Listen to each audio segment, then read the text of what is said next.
Jane Shalimar menggugat cerai Febriano suaminya pada tanggal 22 Maret lalu di Pengadilan Agama Jakarta Pusat. Kepastian mengenai tanggal 22 Maret ini didapatkan dari Syaiful Anwar selaku panitera Pengadilan Agama Jakarta Pusat. Sejak beberapa waktu lalu, rumah tangga Jane memang dikabarkan mulai retak. Keretakan itu mungkin semakin parah sehingga Jane memutuskan untuk menggugat cerai suaminya. Materi gugatan yang utama sih percekcokan.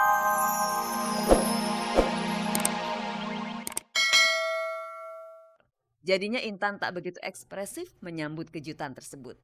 Mungkin pesta ini dirancang Vicky agar hati Intan luluh karena kabarnya Vicky telah menembak Intan tapi hingga kini Gayung belum bersambut. Nggak tahu, kalau kalau kalau Vicky memang dari dulu tuh selalu gitu, anak-anak selalu senengnya ngebecandain terus gitu. Tapi ya udah, aku sama Vicky mah ketawa-ketawa aja, makanya tadi nggak terlalu ditanggepin serius gitu. Soalnya ya mungkin mereka ngelihat aku jomblo, Vicky juga jomblo gitu, dan kemarin sama-sama main jadi pacar gitu kan, ceritanya mainnya jadi pacaran kayak gitu-gitu. Gua walau alam gua nggak mau mikir jauh-jauh.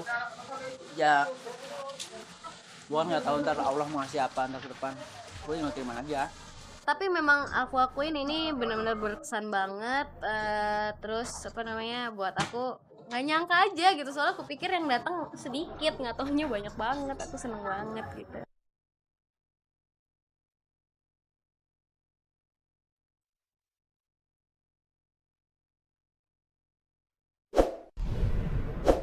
Pembalap dan wanita cantik sepertinya sudah menjadi dua bagian yang tak terpisahkan. Jadi ketika kita melihat sosok pembalap seperti Ananda Mikola, di luar urusan prestasi orang pasti sangat ingin tahu siapa sih perempuan di balik kesuksesan Ananda Mikola menembus ajang A1. Nah, Ananda kini dikabarkan sudah putus cinta dengan Wulan Guritno. Saya bilang memang udah sekarang udah jadi sahabat sama dia, udah jadi teman, terus ya musik profesional. Dan ini ya kadang-kadang saya nggak mau diwawancara sama infotainment atau gimana, mungkin karena selalu dihubung-hubungkan gitu antara pekerjaan dengan masalah pribadi gitu. Kata orang, urusan cinta suka terbawa-bawa sampai ke pekerjaan sehingga berpengaruh terhadap kinerja. Lagi pula bagaimanapun garangnya pembalap di tengah lintasan. Mereka tentu butuh sisi kelembutan dari seorang perempuan sebagai penyeimbang jiwa. Ya kan mungkin balapan pasti ada menang ada kalah, balik lagi kalau saya selalu buktinya dulu saya sempat nggak punya pacar, terus saya buktinya menang, terus apa nggak dibilangnya menang karena nggak punya pacar. Sekarang seandainya mungkin keadaannya mungkin lagi nggak menang gara-gara putus cinta, kan nggak bisa selalu dihubungkan seperti itu. Belum seru Mungkin kelihatannya karena mungkin selama ini saya jarang di Indonesia, gitu ya. jadi mungkin orang mikir oh memutuskan sepihak. Belakangan bertiup kabar Ananda kini dekat dengan Putri Indonesia 2005 Nadine Chandrawinata. Kabar masih bertumpang tindih dengan kabar lain yang menyebutkan justru Moreno Suprapto, adik dari Ananda Mikola yang justru sedang menjalin kasih dengan Nadine. Wah, ibarat di sirkuit Sentul saja. Jangan-jangan kakak beradik ini sedang berpacu memperebutkan cinta Nadine. Kenal karena dulu syuting Bodrex bareng, tapi dulu udah berapa tahun yang lalu Nadine mungkin lebih kenal deket sama adik saya Reno. Mungkin orang Nadine mungkin sering pergi jalan sama Reno, tapi mungkin orang pikirnya itu saya kali, mungkin mukanya kan mirip.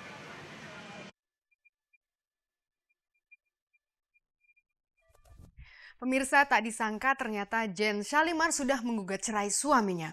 Padahal beberapa waktu lalu keduanya masih merasa akur-akur saja. Walaupun memang sudah beredar, gosip rumah tangga mereka agak bermasalah. Kenapa Jane akhirnya menyerah sehingga membuat keputusan pahit ini? Ini dia jawaban Jane.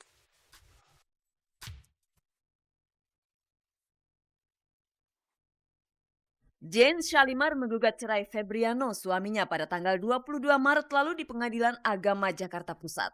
Kepastian mengenai tanggal 22 Maret ini didapatkan dari Syaiful Anwar selaku panitera Pengadilan Agama Jakarta Pusat. Sejak beberapa waktu lalu, rumah tangga Jane memang dikabarkan mulai retak. Keretakan itu mungkin semakin parah sehingga Jane memutuskan untuk menggugat cerai suaminya. Materi gugatan yang utama sih percekcokan terus-menerus yang tidak bisa didamaikan. Dalam wawancara dengan awak Gospot beberapa waktu lalu, Febriano, suami Jane, meminta kepada wartawan untuk tak membesar-besarkan konflik dalam rumah tangganya. Saat itu Febri juga menolak anggapan bahwa pemicu percekcokan dalam rumah tangganya karena dirinya seorang pengangguran. Saya bukan suzon, cuman banyak faktor. Cuman faktor ini adalah yang kalau saya selidikin memang ya cukup besar lah. Maksudnya kalau mereka mau menilai saya bilang nggak ada pekerjaan atau apa segala macam, ya itu tidak mungkin gitu ya. Mohon aja untuk jangan terlalu dibesar-besarkan aja, karena bagi saya ini impact-nya udah sangat merugikan banget. Merugikan dalam arti kata bukan nama baik saya, tapi nama baik keluarga saya yang sama dengan keluarganya Jane, kita sama-sama dari Makassar gitu. Meski tak ada wartawan yang membesar-besarkan persoalan dalam rumah tangganya, toh perceraian kini berada di ambang pintu.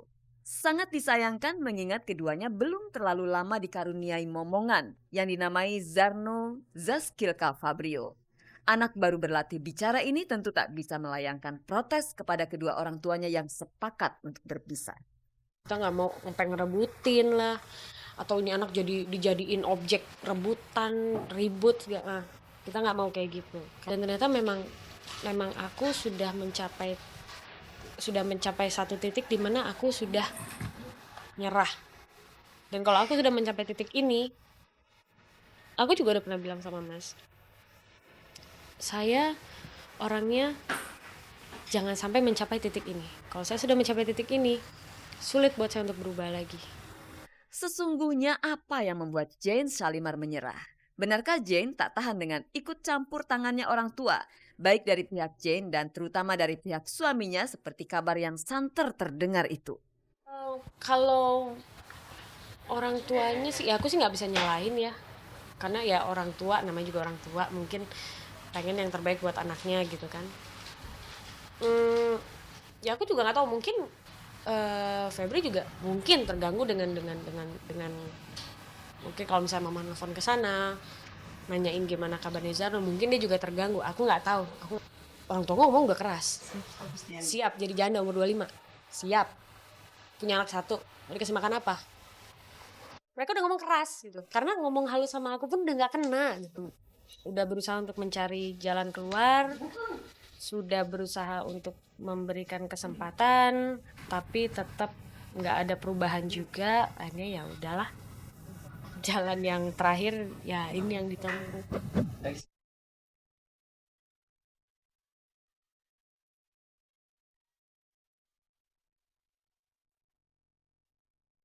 Tahun 2005 lalu menjadi lembaran hidup yang melelahkan bagi Shandy Harun. Dalam rentang waktu itu Shandy berseteru sengit dengan mantan suaminya Setiawan Jodi. Pengusaha sekaligus seniman ini gerah lantaran pernyataan sensasional yang menyebutkan bahwa Marimbi bukan anak kandung Setiawan Jodi melainkan anak kandung Tommy Soeharto. Peristiwa itu berlarut-larut hingga keduanya saling menempuh jalur hukum. Sebagai seorang janda sekaligus orang tua tunggal dari Marimbi, Shandy terhitung berani membela haknya. Oleh karena perjuangannya, kemarin Yayasan Jurnal Perempuan mengundang Shandy untuk membagikan pengalamannya. Saya sudah mengalami di sini kan ada diskriminasi sebagai perempuan, menentukan pilihan, terus kita harus diam, terus poligami gitu. Jadi lebih kepada kalau laki-laki baik, saya baik, laki-laki itu akan baik. Saya adalah suatu kebodohan, diri saya adalah suatu kebodohan yang saya tidak mengerti. Bagaimana laki-laki itu tidak mengerti apa hak saya, terus rambu-rambu itu jangan saya sentuh gitu, jangan saya masuk, jadi hanya karena saya masih terlalu muda gitu. Jadi ketika saya menyampaikan sesuatu karena terdesak. Shandy Harun punya prinsip-prinsip yang ia pegang teguh, sehingga ia tak takut menghadapi hegemoni kekuatan pria yang tercermin pada figur mantan suaminya. Dari pengakuannya seakan-akan ada luka di hati Shandy ketika kembali merasakan saat-saat ia bercerai. Kalau memang laki-laki itu seperti Nabi Muhammad, saya setuju aja. Tapi rata-rata nggak ada. Dan kalau misalnya sekarang dia menerima, saya terima apa akibatnya, karena dia masih muda. Dan laki-laki itu, kalau nanti si perempuan muda ini sudah tidak mau menurut lagi kepada dia 1 kali 2 kali poligami, dia akan ketiga dan dia akan keempat, malah dia akan lebih 10.